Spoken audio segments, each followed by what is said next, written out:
नमस्कार,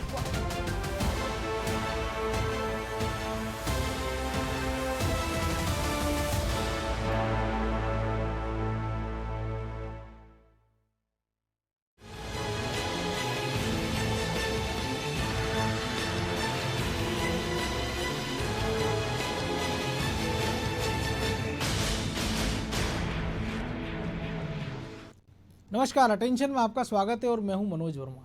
मध्य प्रदेश में अब लॉकडाउन का असर दिखने लगा है। 4 बड़े शहरों इंदौर, भोपाल, जबलपुर और ग्वालियर में थोड़ी सी राहत है। 24 घंटे में नए केस से ज़्यादा लोग यहां ठीक हुए हैं और पूरे प्रदेश में 12,400 कोरोना संक्रमित सामने आए हैं। इस दौरान 97 मरीजों की मौत भी हुई है। इस बीच विपक्ष के साथ साथ अब सत्तारूढ़ पार्टी के अंदर से कोरोना को लेकर असंतोष की खबरें आ रही हैं। ये खबरें पहले भी थी, लेकिन अब सुर ज़्यादा मुखर हो गए हैं। आज इन्हीं हम सब मुद्दों पर चर्चा करेंगे, लेकिन उसके पहले देखिए हमारी एक खास रिपोर्ट।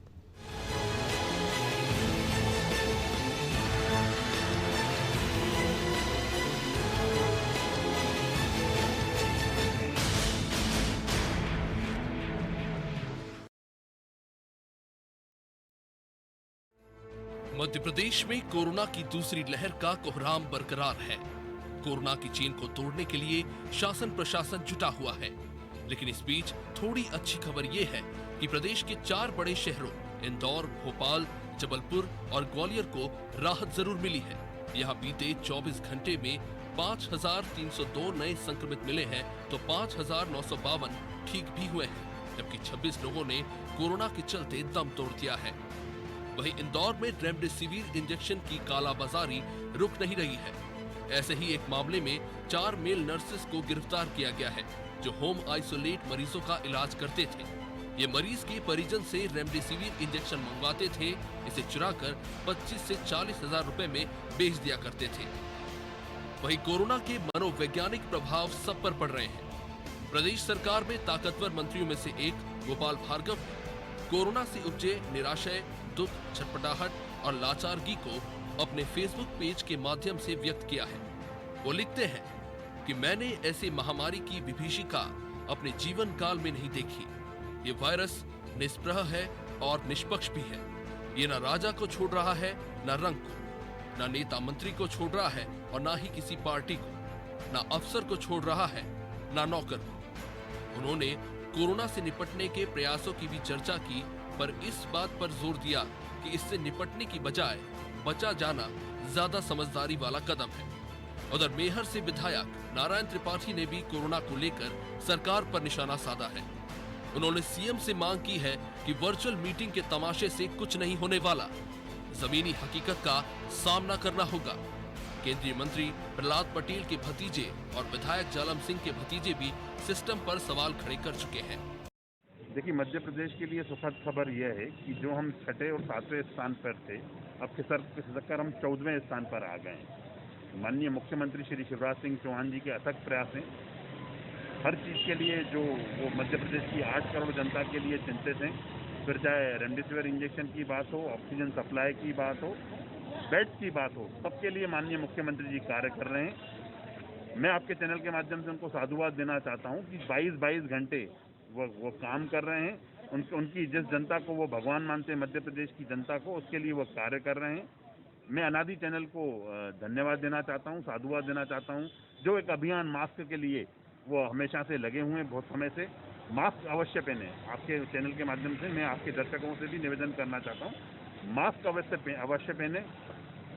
2 गज दूरी है जरूरी, उसको फॉलो करना है, हाथों को सैनिटाइज करना है, और वैक्सीनेशन का जो कार्य मध्य प्रदेश में चल रहा है उसको भी सभी लोग वैक्सीनेशन लगवाएं। इन सब के बीच आम आदमी के लिए अच्छी खबर ये भी है कि सरकारी प्रयासों से ऑक्सीजन का संकट कम होता जा रहा है। बेडों की उपलब्धता बढ़ रही है, इंजेक्शन की मारामारी कम हुई है।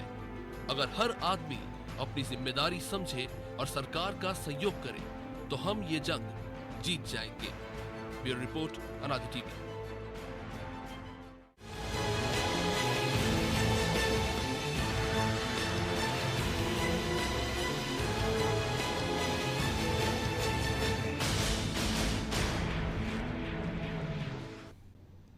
तो इसी पर चर्चा के लिए हमारे साथ जुड़े हुए हैं अनादि टीवी के एडिटर इन चीफ प्रकाश भटनागर और एसोसिएट एडिटर प्रभु पटेरिया।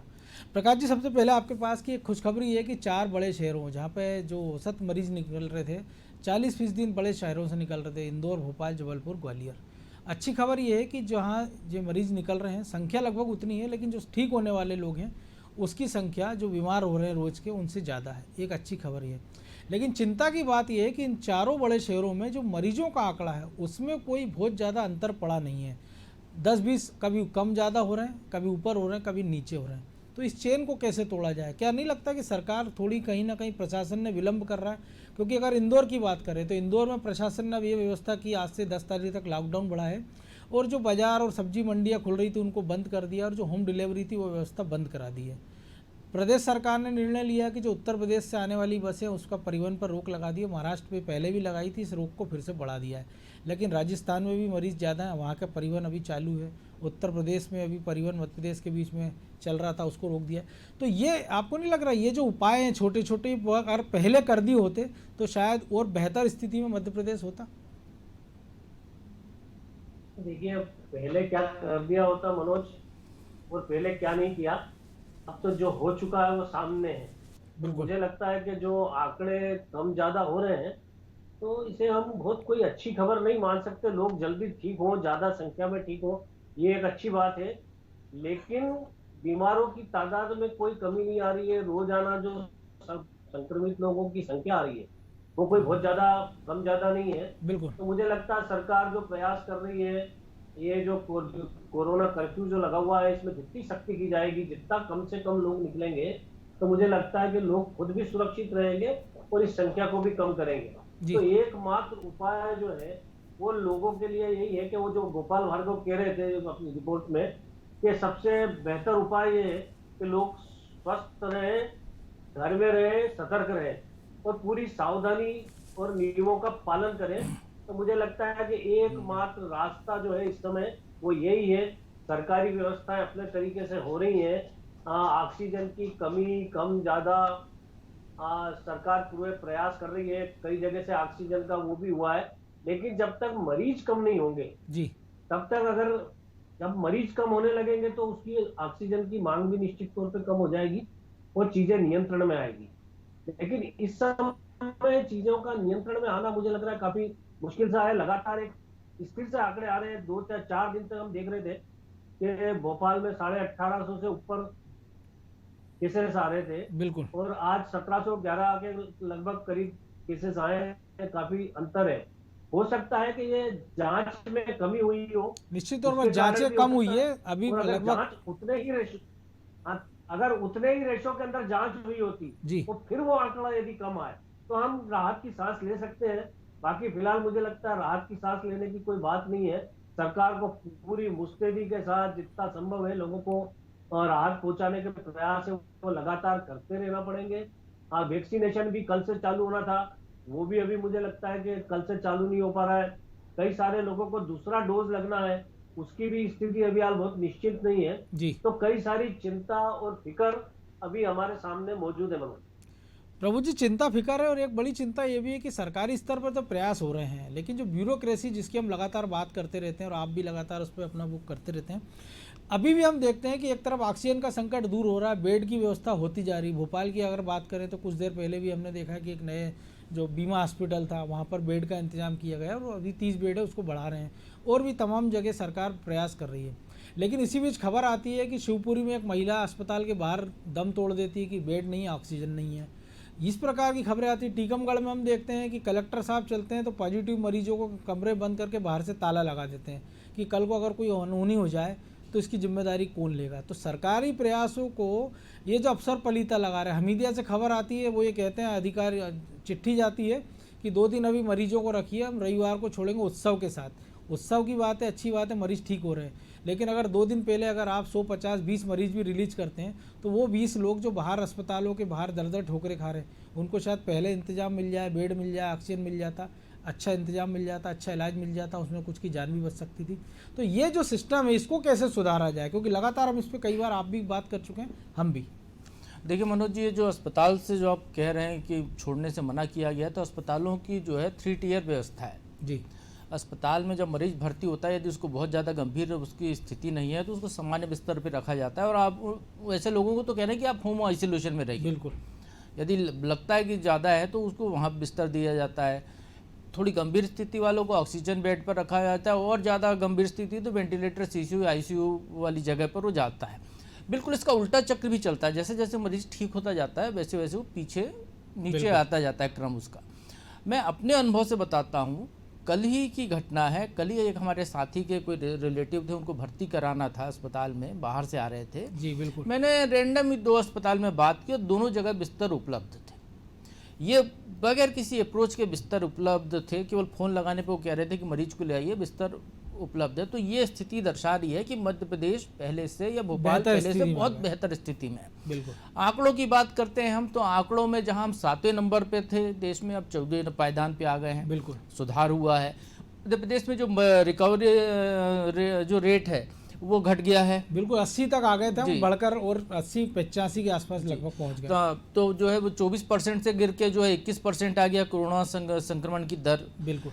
यहाँ पर एक बात जो कह रहे हैं भटनागर जी, वो थोड़ा सा दूसरे संदर्भ में मैं कहूँगा कि जांचें बढ़ गई हैं तो मरीज कम होते हुए दिखाई दे सकते हैं, क्योंकि सरकार ने जांचें बढ़ा दी हैं। जो हम चार्ट देखते हैं, रोज का हेल्थ बुलेटिन आता है, वो बता रहा है जांच में काफ़ी इजाफा हुआ है। तो इसलिए टोटल में देखें तो उसमें जो है मरीज रेशो कम दिख सकता है। लेकिन जब अस्पताल की स्थिति का जो मैं आपको विवरण दे रहा हूँ, यदि भोपाल में ये स्थिति है तो लगभग बाकी जगह भी ये स्थिति होगी। लेकिन जैसा शिवपुरी का उदाहरण दे रहे हैं, कहीं कोई एक आध जगह कुछ हो सकता है कि वहाँ पर उस समय उपलब्ध ना हो। वही कह रहे हैं कि ये अगर वो सिस्टम चाहता था, उस महिला को अंदर भर्ती कर लेता, किसी कॉरिडोर में लेटा लेते, कोई उसको दवाई मिल जाती कम से कम। इसकी बात हम कर रहे हैं कि हम इतने असंवेदनशील क्यों हो रहे हैं।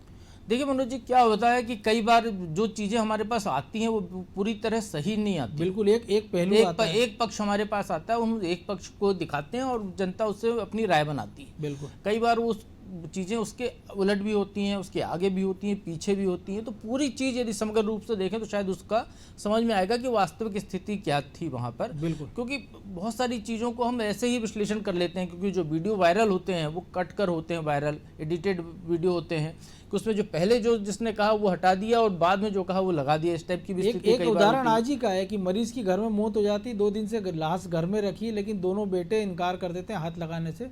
पुलिस आती है और पूरे सम्मान के साथ अंतिम संस्कार करती है। ये दूसरा पहलू भी हम बताते हैं। जी। तो ये स्थितियां हैं, बहुत सारी है। कोरोना एक ऐसी बीमारी है जिसमें संक्रमण का डर है, और जिसको हो जाता है कोरोना तो बाप बेटे को खाना देने नहीं जाता, बिल्कुल, बाप बेटे को अस्पताल ले जाना नहीं चाहता, ऐसी भी जगह है। ऐसा भी दिख रहा है कि कोई एक मरीज है और पूरा परिवार उसके साथ अस्पताल में बैठा हुआ है, ये भी स्थितियां हैं। बिल्कुल। तो सबके बीच में चूंकि अचानक ये महामारी आई है तो उसमें संतुलन बनाना होगा। और यदि हम आंकड़ों की बात करते हैं, प्रदेश की ओवरऑल स्थिति को देखते हैं, तो हम बहुत बेहतर स्थिति की तरफ बढ़ रहे हैं जी।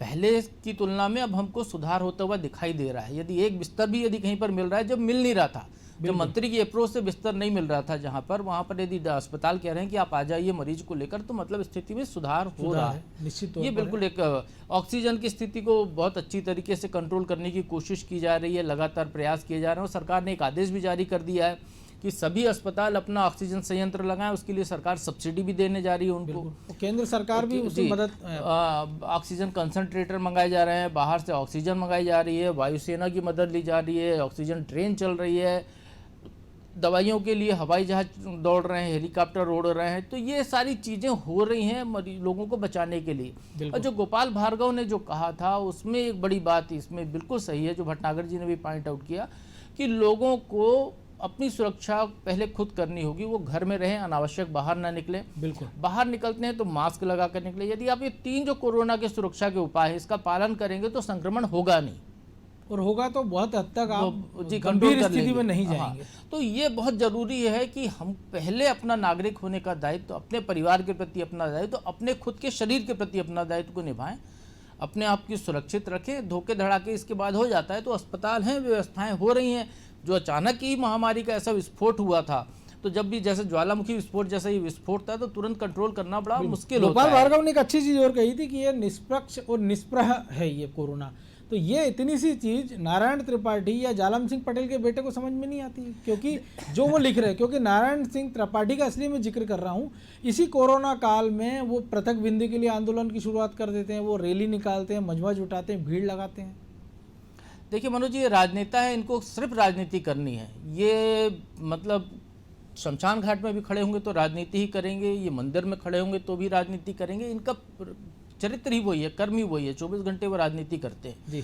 तो इसलिए वो तो राजनीति करेंगे, उनसे बचा नहीं जा सकता।